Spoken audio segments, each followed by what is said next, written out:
Kauli iliyo sawabu, iliyo sawa ni kwamba mwanamke akiswali hata akiwa amevaa nguo moja itakomsitiri mwili wake wote itamtosheleza na swala yake itasihi. Bora asitiri mwili wote.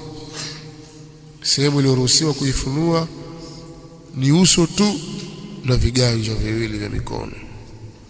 Kwa maana kwamba mwanamke akiswali, wakati wa kuswali labda ananyanyua mikono yake ikadhihiri, sehemu kama hizi zinadhihiri katika mikono yake, pale ni aura na swala yake itabatilika asipofunika.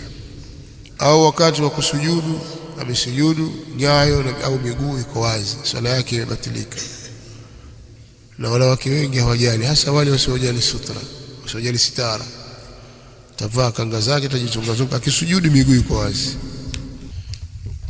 Ule ni ujinga. Mwanamke atakiwa astiri mwili wake wote.